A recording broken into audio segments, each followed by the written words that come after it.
And we are back for an all-new bonus episode of Keep It.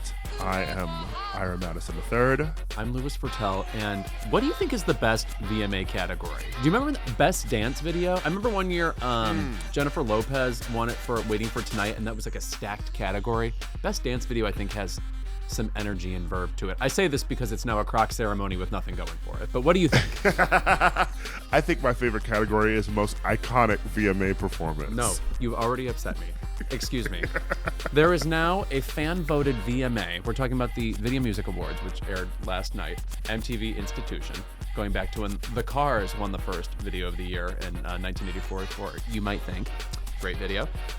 There is now a category, most iconic video, and it's for all time. And people can vote on it, which already feels contradictory to me. It's either a fact that it's the most iconic or it's not. It's not something that we put up for a debate. But the person who won this, the most iconic VMA performance of all time, is Katy Perry for Roar. Ira, I rarely say this word. It's your word at this point. But payola. How did this occur? You know what? To borrow a tweet that I saw last night, you know that this is fake because have you ever seen anybody put on Katy Perry's VMA performance of Roar at an afters? No, and also I think there are literally more legendary boxing-themed performances in life. Like there are more legendary Katy Perry-themed performances. Yes. As I've said before, by the way, I do believe more respect should be put on her Vegas residency, which is one of the best live things I've ever seen. But this video, her Super Bowl, and also, by the way, even among her number one hits, Roar is just not it for me. Roar could be by anybody. We remember the controversy when it first dropped, that it was very much giving Brave by Sarah Bareilles. Oh, yes. I want to see you be brave and not do that song anymore because I don't care for it. Yeah, but we've brought this up on the show before. We watch Katy Perry's Super Bowl performance often. That's a great performance. I literally watch the Bon Appetit video all the time, more than I watch this VMA's performance. Let's just talk about Katy and get it over with, right? During her Video Vanguard performance, sure. You know what? Great. I mean, at this point... she has fun videos. And also, by the way, there's a list now. Billboard.com is doing this list of the 25 best pop stars of the 21st century. And Katy Perry somehow came in at number 25. Okay, I know we're in an era where it's not particularly awesome to compliment Katy Perry or we feel like she's peaked or something. She's better than 25. I think she does deserve some flowers. And she's coming in behind BTS, which, okay, maybe there's an argument there, but she came in behind One Direction. Babe, they have like 2 hits here. It makes no sense to rank them ahead of Katy Perry. Okay, well, let's not get into that. You can't be standing that right now. I'm a directioner. All right. Okay. Old Directions. I was listening to Midnight Memories last night. You know that I enjoy the song Night Changes, and I do wonder if it's about, of course, nocturnal emissions. But I will agree with you, though, that Katy, we are in an era where it's okay to, quote unquote, diss her. But she deserves better than that. And I think that last night, the Video Vanguard performance proved why we enjoy Katy Perry. She's never been a bad performer. Us dragging the Roar performance is not saying that it's bad or that she's bad. It's just that it's not particularly memorable and no one has thought about it since it aired. Especially since the category is most iconic performance at the VMAs of all time, which truly a dozen performances come to mind immediately before I even begin to consider what the most iconic of all time is. I'm talking about Madonna doing Vogue or Madonna with Britney Spears. Or in the 90s, I'll Be Missing You. Remember that? That was amazing. Yeah. I mean, I would even say like Lauryn Hill performing Doo-Wop That Thing is more iconic than this particular Katy Perry performance. Janet. Yeah. Doing If in those jeans. Actually, come on. Maybe no one has done jeans better in life than Janet Jackson. Yes. She's done them ripped all sorts of ways, all sorts of silhouettes. Mm-hmm. Beyonce's pregnancy announcement, but also Beyonce's Ring the Alarm. Right. She had a whole medley one year, didn't she too? Yeah, the Lemonade. By the way, and of course, don't forget the paparazzi Lady Gaga performance. I mean, just the list goes on. The best debut Britney Spears ever. Doing Satisfaction and Oops, I Did It Again. I'm beside myself at this award. I'm sorry. I shouldn't be so upset when it's such a calculated award to give somebody who's just going to show up to the ceremony, which is, of course, the crux of what is wrong with the VMAs at this point. Now they give awards specifically based on who will be there. It's not like the Grammys where there's still a little bit of prestige associated with the Grammys. So if somebody is awarded a Grammy and they're not at the Grammys, there's like no love lost. Like, that's fine. We still believe in the sanctity of the Grammys. Whereas if there's dead air at the VMAs, the ceremony looks weird, and people are thinking, why does this show exist if people can't even show up to get the awards? Yeah, I think that is the larger problem with the show. This is a good performance, but I think that, unfortunately, it was a big reminder of the dip in music quality. Well, she certainly had her huge hits, the number ones like Dark Horse and California Girls, Teenage Dream, etc. And then she tried to slip in the 3 new tracks. I actually kind of like the new one that interpolates with Crystal Doechii. Waters. With Doechii. Yes. I mean, they looked great. Yeah. He's mine, I'm his, or what? I think that's what it's There's called, no right? use looking it up, Ira. We'll never hear it again. But Doechii looks great. I'm a big fan of Doechii. Yeah. Right now, I think that her latest mixtape is fucking fantastic. I saw her perform at the Paper Magazine Fashion Week party last week. She's excellent on stage. I saw Doechii at Coachella as well. I will say that their performance, though fun, and a great spotlight for Doechii, because I feel like it was probably her VMA performance debut, it was very much Cardi and Megan at the Grammys. You are correct. I felt like I had seen it before, I do have to say. But I'll also give Katy Perry credit, though. Like, okay, there are songs in here that are not as important as her most famous songs. But in a lot of these occasions where big stars are doing medleys of their hits, like, for instance, Lady Gaga at the Super Bowl, okay, for every poker face, you do get Million Reasons. You know, like, they sort of have to shop around the lesser hits in order to make it a full package. I think Lifetime's ended great. Mm-hmm. I thought that Okay was a song. good performance of that song. It's an okay song. It's one of the better ones that we've heard from this new era so far. Let's get into her speech. I am actually a fan of it, so I'm curious what you I think. loved it. Yes. I loved it. It was just bitchy and curt enough while also being sincere. Yeah, it was passive aggressive, but it was between passive aggressive and aggressive. She clearly had some shit to say about the people online. Yeah. She said there's no decade-long accidents, referring to her career, which whoever came up with that line, okay, excellent. We love it. The doctor, probably. Oh, my God. Luke just emerges from backstage like the Phantom. I thought that her speech was great. I loved her telling people to, shut out the noise and stay offline, etc. She kind of beat Chappell to the punch. Right. Though we'll get to Chappell in a second. So she, of course, made a very splashy VMAs debut this year, too. But, the shutting out the noise, I think, was a cool thing to say. That said, when Chappell was on the red carpet and cursed at some reporter for, I don't know, yelling something at her, it was a paparazzo, I think, or somebody holding a camera. I sort of like how transparent she is about how disgusting those situations can be. Because, as you know, when you walk past these, phalanxes of photographers shooting these pictures. It's a cattle call. One, it's a cattle call. Two, it's crazy that people can even keep their eyes open. It's so blinding. And then 3, it's so stressful. It's so shocking. It's like being in the middle of a traffic jam or something. You do feel like somebody should be yelling, "Can everybody shut up?"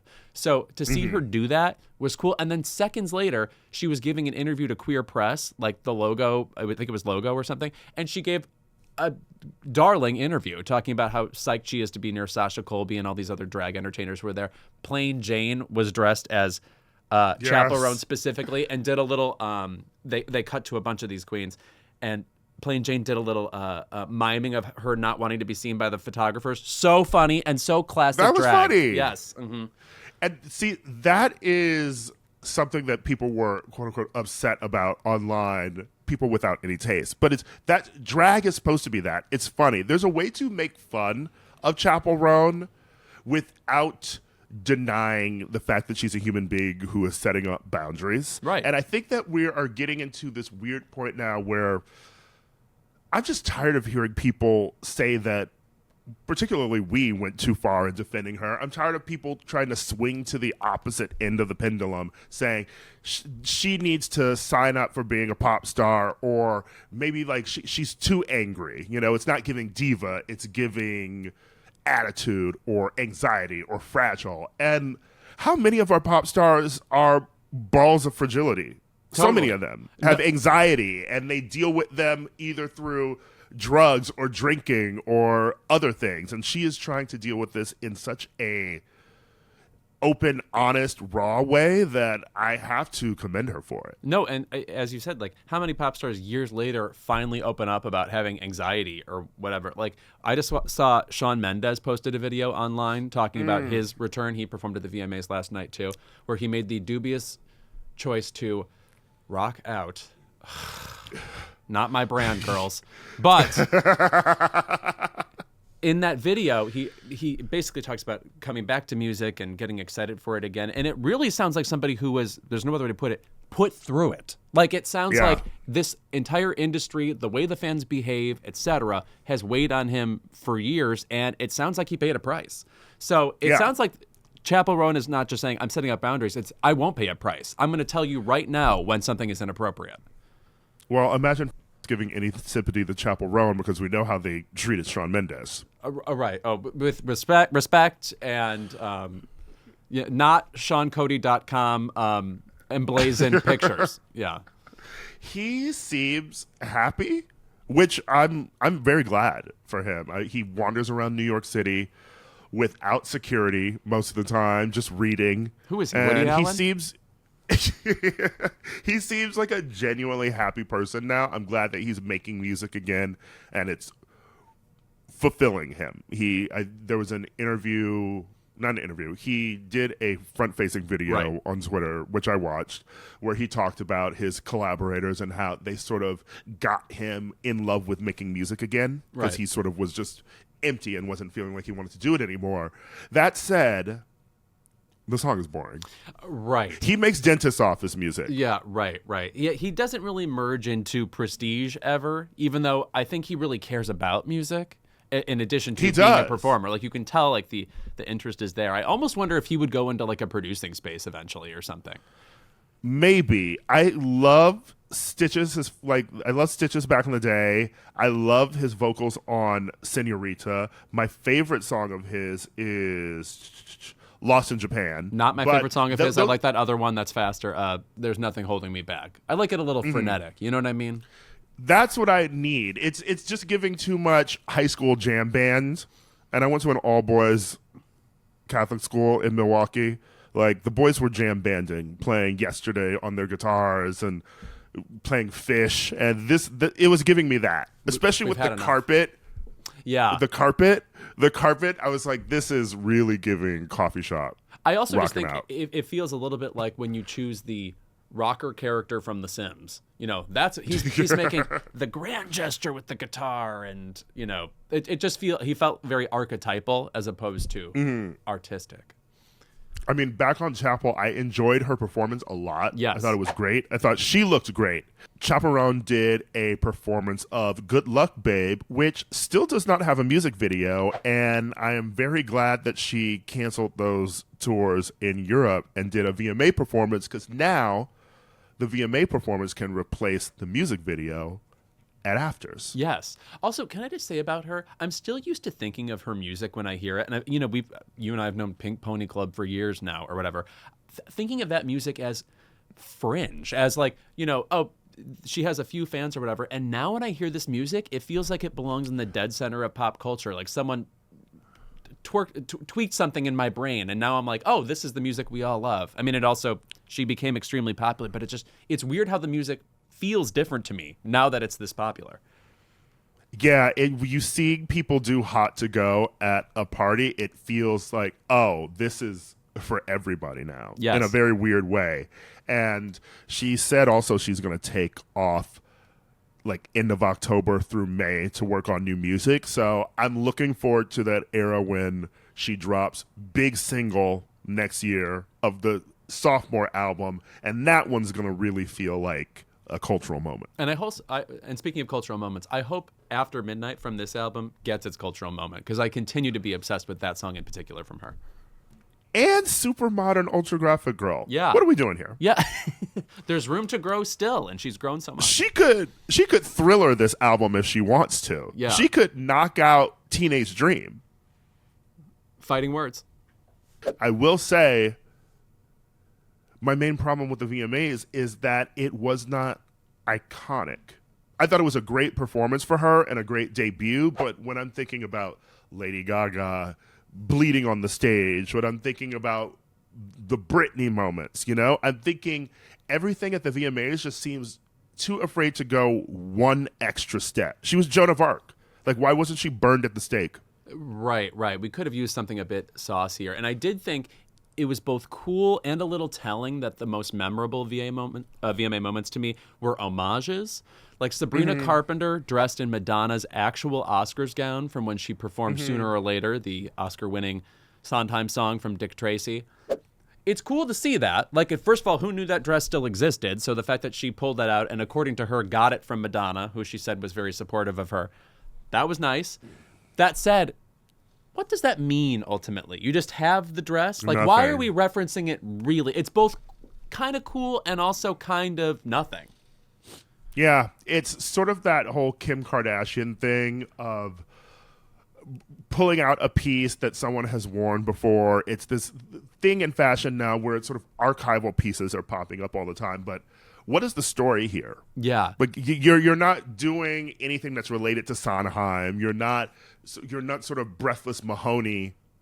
Which I would love for in her. a way. Yes. Yeah. She's got acting You're chops. more Betty Boop. Yes. But she could do that. I am desperately begging for a Dick Tracy musical on Broadway, by the way. Smart. And I'm like, and people always say Megan Hilty, but Sabrina Carpenter, Breathless Mahoney. Don't hate it. I also just love that she has, your grandpa's fourth wife energy.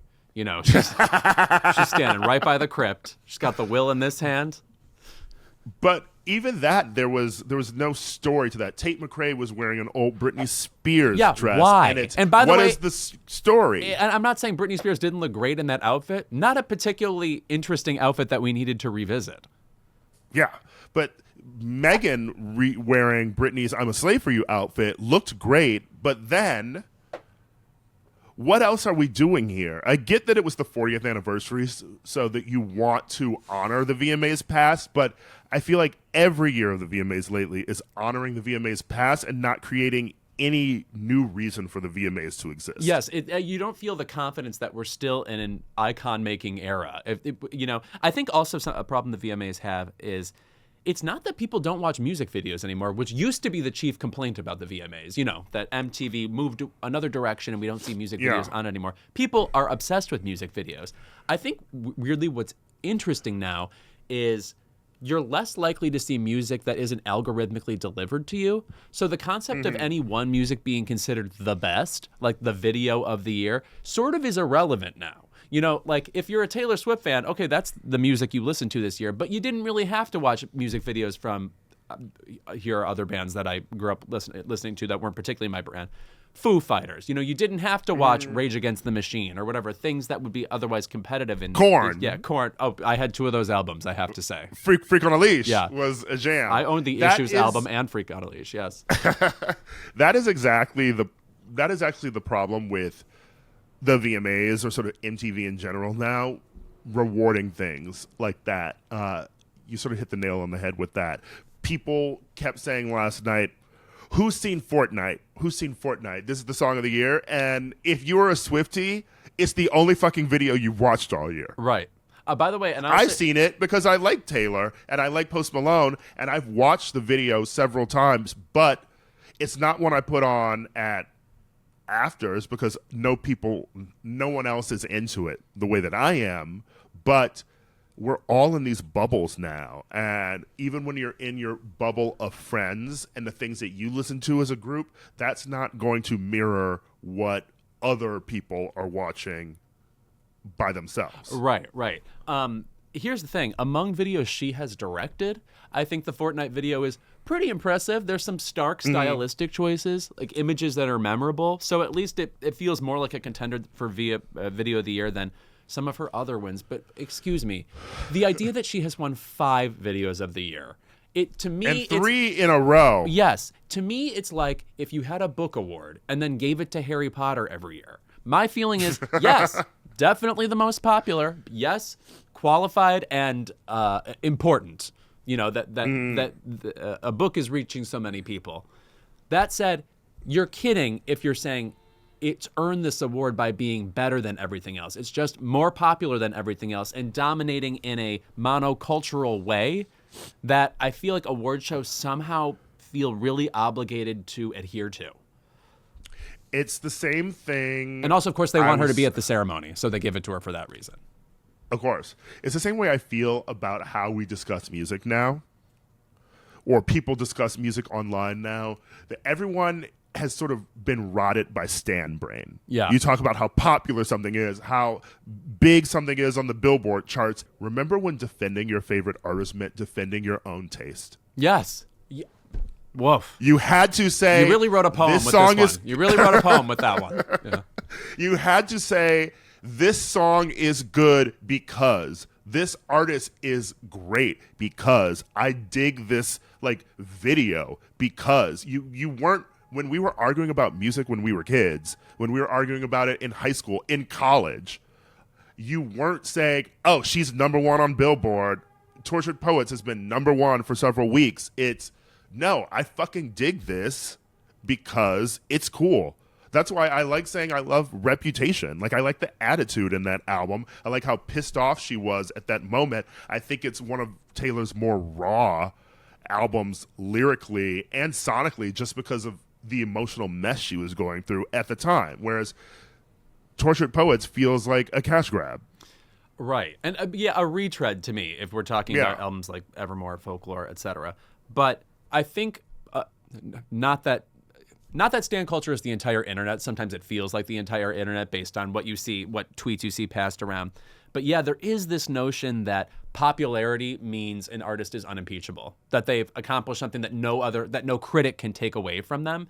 And I feel like that's such a gross mindset. Critics are not trying to take away things from artists. They are interested in the art. So it's like, why not get into the ins and outs of it, the ups and downs, and what we like and don't like. I feel like that part of stan culture is particularly, I sound like Jane Alexander, former head of the NEA right now, anti-art.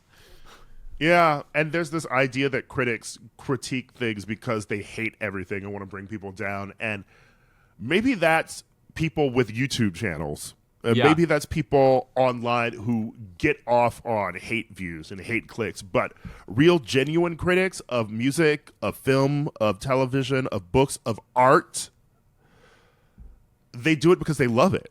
Right. You're not going to be you wouldn't be a theater critic unless you love theater, because why are you going to see a fucking play every night unless you love it? Why are you listening to music all the time unless you love it?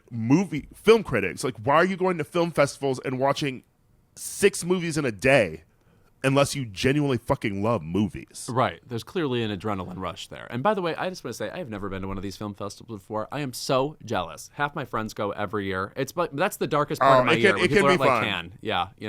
I was one time at Sundance, but I didn't get to see anything. I was working there with a company. Anyway, it's on my mind a lot. I love going to the New York Film Festival. It's nice to just be. It's nice that a festival is occurring in the city that you live in. Yeah, that's and cute. So you could just go uptown, and then all of a sudden there's this buzz and shit happening for the premiere of a film, and then you just go home. Back to the VMAs. What did you think of Megan as a host? I thought Megan was fun. She is never not fun to me. She's never not fun. I enjoyed her performance. I didn't like what she was wearing, but the performance is fun, even if this music from this era I don't really love that much. Yeah, by the way, speaking of what people are wearing, before I forget, so Taylor Swift wore a kind of yellow plaid ensemble that harkens back fresh out of Hot Topic. And fresh out of tribute to Cher from Clueless, Party City wear, whatever. Somebody online posted a tweet that made me think, do you think Blake Lively is dressing her? It's kind of her version of fashion, but also accidentally tacky. I don't know. I think that Taylor has very strong. I think that Taylor loves her friends, but she's a Sagittarius and she has very strong opinions about her friends. Okay. I do not think that she thinks. I do not believe she thinks Blake Lively has any taste. It concerns her. I do not believe that at all. I'm always curious about her sartorial choices because she always is like, it's neither awful fashion or good fashion. This is something that has been debated online. I'm not the first person to say this. It's just No, of course. It's just so interesting, like the pairing of a certain kind of boot with a certain kind of skirt that feels sloppy in a way, though also fitting. Anyway, I don't know. It's like it makes her more approachable and relatable in a way. I'm sure she supports Blake because she's her girlfriend, but there was an interview that Selena Gomez just gave recently where she talked about how she and Taylor watch Vanderpump Rules and they watch The Valley. And remembering who Selena Gomez was, you remember when she had that YouTube channel? Yes. As she would make fun, she and Demi would make fun of Miley. Gruesome. like she was a bitch. Yeah. And I just sometimes the things that you see, the way Taylor shuts down people, there's no way that she can't be a bitch in private with her friends. And you're not going to be a fan of Bravo without some of that rubbing off on you. So, no, I do not believe that she would ever let Blake Lively come anywhere near her closet. Do you think Taylor Swift, when she's maybe like being bitchy in a text the way we would, is she always leaving a voice note because it disappears? I think she probably leaves voice notes. I think a lot of it's in person, but I also think that there are people I think that the people who have maintained in her circle would not do that. Right. I think that like she probably doesn't go deep in that way until you've been perfectly vetted. Right, and right. There's several rounds. It's like here's Scientology in terms of round numbers. Here's being Taylor Swift's round, way up here. Because also, there's probably NDAs involved too. Definitely. Imagine Beyonce. If they want to party with the Queen, they're gonna have to sign a non-disclosure. Imagine not doing that, please. When she was at that wedding, I was like, "Where is her assistant passing around a clipboard?" Excuse me, why am I seeing this Julius picture? was in the background. Yeah. Julius was in the background looking stressed while she's just singing to "Love on Top" at her former assistant's wedding, and also in her GQ interview, she said she loved Chappell Roan, and that made me think her former assistant is this white girl, this millennial. Beyonce definitely danced to "Hot to Go" at that wedding. Yes. Did she consider the choreography, or is it like Hillary Clinton with the Macarena? She's like, I'm absolutely. I feel like she did it. Yeah. I feel like she did it. I feel like she is down and has fun. And the clips that we see of Beyonce, we can see that from her. And you can see tiny clips of that from Taylor, even though it's goofy white girl like her at the U.S. Open, right?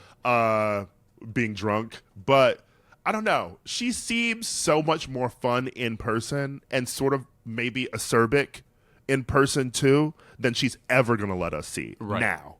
Right. Maybe in 20 years or something, she'll lean into just being a bitch in interviews, and she'll do that thing where she's like talking about her past contemporaries and what she really thinks about them, which would be so fun. God willing. You're right. I feel like we probably just have to wait a long time. Also, Taylor has a lot of goodwill from me this week because of the Kamala endorsement, which shouldn't make me excited because it's not like I thought she was a Republican. The way everyone kept saying she's hugging Brittany Mahomes, that means she's a Republican, because she voted for Biden last time. Right. I don't think that she all of a sudden is like, I'm a Republican. She gives very East Coast liberal vibes. The panic that seemed to be ensuing about her not having endorsed anybody, give me a break. Obviously, she was going to say something. She posted that one picture where she posted a shadow of Kamala behind her, seemed to indicate that there would be a statement forthcoming. And then she, of course, did. Actually, the one thing that surprised me about the statement she put out, it was clearly written before the debate because they timed the release of this new Harris Waltz friendship bracelet merch with her post. I'm surprised she didn't modify it a little bit more to include one thing said in the debate, because she just said, okay, my values align with Kamala Harris's more than they do Donald Trump's. And she brought up how he used AI images of her, which is, of course, disgusting, to promote his own campaign.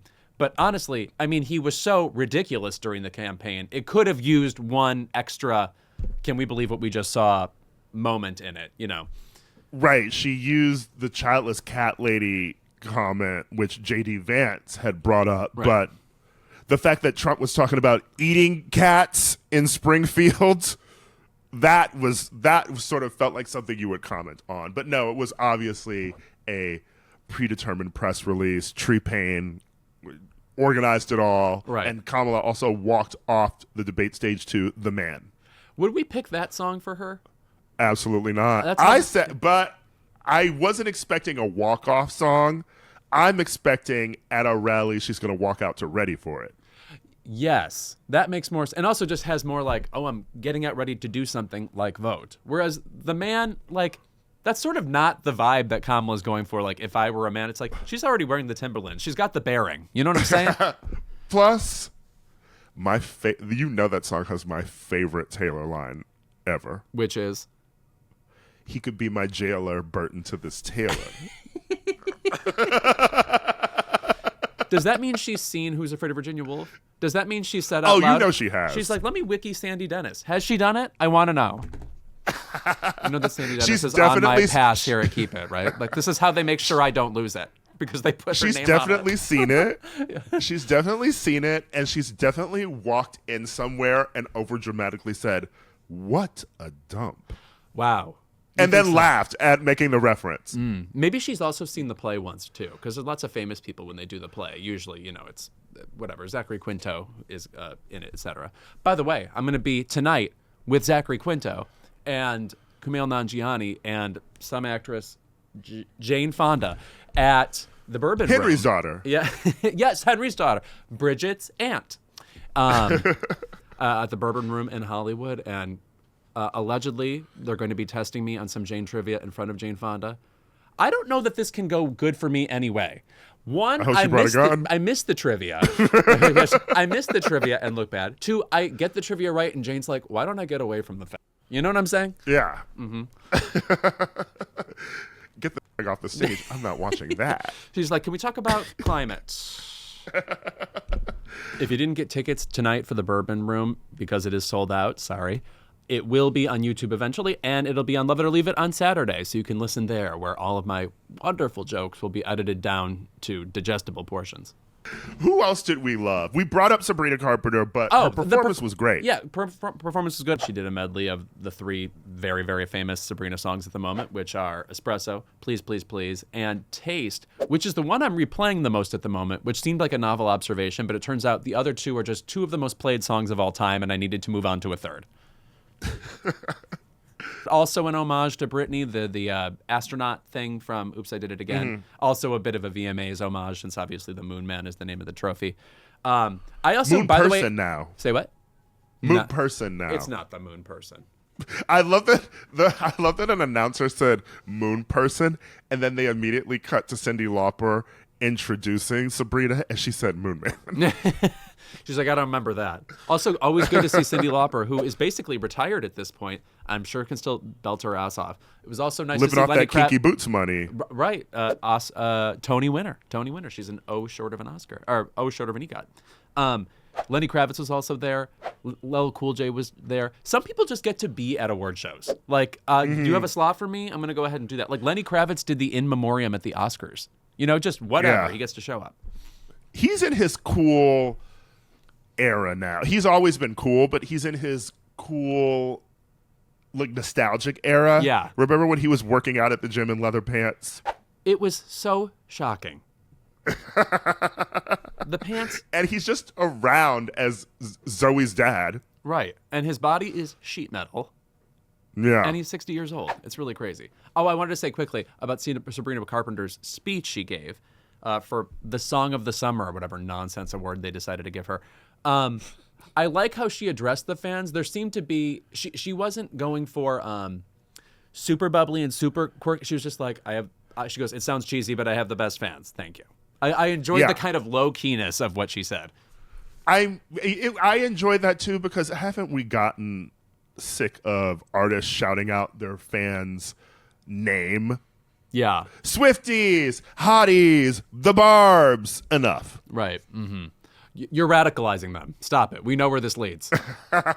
Although I did love Beyonce in her GQ interview saying, when she said that she loves Miley, she says, I love my backseat rider. And she said, I'm a smiler. Oh, okay. She's been paying attention. You know what? I'm always curious about her media diet. What she's sitting around watching or not watching. I feel like she watches and listens to everything. She mentioned so many artists in there. She mentioned some new indie people too. She also said, I'm watching The Shy and House of the Dragon. All right. Okay, so she's lightly dialed in.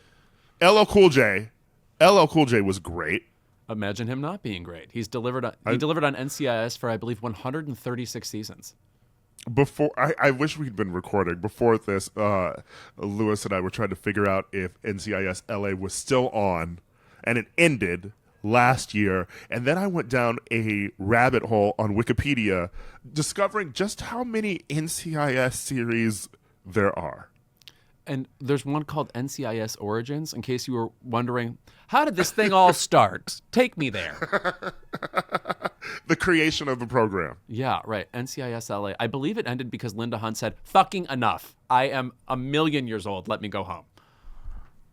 Yeah, so he was great. And honestly, LL songs still kind of go off at a party. Oh, I love his attitude in his early music. Yeah. Going back to Cali, etc. Yeah.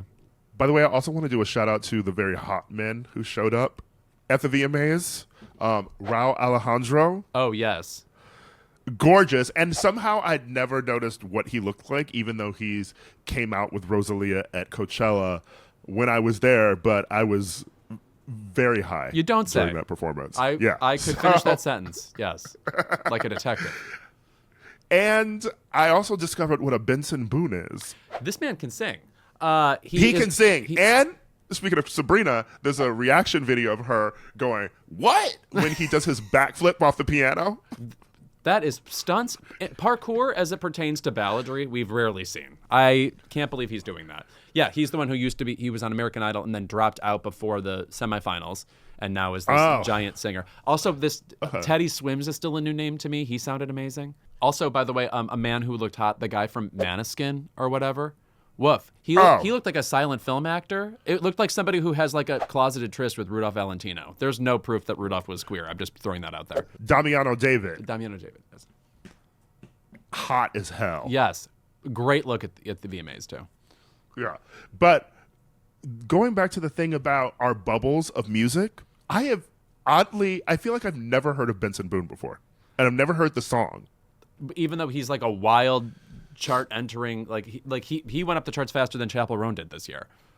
Yeah, but I listen to what I listen to, and I listen to women. I very rarely listen to people who are men. No, you think I think it's controversial. You know that I don't believe they need voice boxes or like what we're doing right now. To me, is anathema to what life should be about. Stan a man? Why? Gross. Right? What's he gonna do with that?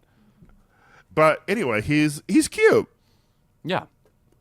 And, rolling around like he's in a video game. So he was in Legends of the Hidden Temple on that stage. He was in the ball pit at a 90s Burger King. Yeah. So I'm going to tune in. And I think that's pretty much it for the VMAs. I mean, the less said about that opening performance, the better. That was tough, yes. And also just shout out to the VMAs. The red carpet there, though, there'll always be like 15 people where I feel like they made up celebrities just to keep you on your toes. Like they'll throw somebody out there. It's like, please welcome Chuck. And like you have to just pretend that was real. I also want to say a brief keep it. I'll throw in one. A keep it to people who don't really know anything about the industry trying to do a funny drag online. There was a photo going around of Tate McRae with her name being held off camera on the red carpet. And they do that for everybody. Right, because the photographers have to write down the name to attribute everything. Yeah. Mm-hmm. But they even do it for Taylor Swift and Beyonce because they have to be organized by name afterward to be put into Getty. Right, yeah. Because when Getty messes up, that's like a huge deal. Yes. Yeah. So that's when you mess up black people's names and someone gets fired. Right. Hopefully. You never know. Last thing on Miss Tate McRae, though. She and Tinashe are two amazing fucking dancers who were just at the VMAs to present. Strange. Yes. It feels like, by the way, there were, thousands of performances? Surely we could have gotten something with those two ladies together. Song of the Summer, Weird did not have Nasty at all represented. Yes. A song, by the way, that I am not sick of. When I hear it come on in any place, it's appropriate. Whether it's like a restaurant or Barry's or whatever. But part of me wonders about the cutoff and submissions and whether or not she is on tour, so maybe she didn't want to perform. That shit's always weird, too. Because I feel like Chappell Roan had to cancel tour dates in Europe to be able to perform at the VMAs. She had to rehearse. So maybe there's that, too. But I also don't know the VMA cutoff, because why was Paint the Town Red confusing nominated for something? Didn't that song come out 10 years ago? Yes. Obama was president. It was tough. Yes. Do you have a last thing to say? Keep it to the VMAs? No, maybe I'll just say something regarding the past of the VMAs, which is I do still think, and I've said this before, I think the Chris Rock hosted VMAs might still be the greatest award show of all time. It's so funny. Yes. And also, I mean, like the amount of amazing things that happen there. You have the mothers of Tupac and Biggie Smalls reunited, Afeni Shakur and Valletta Wallace. That was fabulous. The drag tribute to Madonna. Ricky Martin, Lauryn Hill. If you watch it, I need somebody to watch that entire ceremony front to back and confirm to me that it's still good. Yeah. And also, I will never forget the line from Chris Rock about Britney. She went from Mickey Mouse Club to the strip club. So simple. That's what we call parallelism. Yes. We used to have real pop culture. Yes. We were all focused on the one thing at the one time. And sometimes that one thing was corn. Honestly, I think that's the way you fix pop culture. We, at some point, have to escape personal monoculture. We have to escape the bubbles. There has to be a thing where Spotify even used to give you in the algorithm songs that you've never heard of from artists that you don't even listen to, and now they just give you stuff you've heard before. No, right. It should be court mandated. Have you listened to a song with a trombone in it today? Do it one time. I'm not saying you have to become a ska fan. God knows I'm not. All right. That's our episode this week. I hope you enjoyed our bonus. Keep it, and we'll see you next week for our regular episode.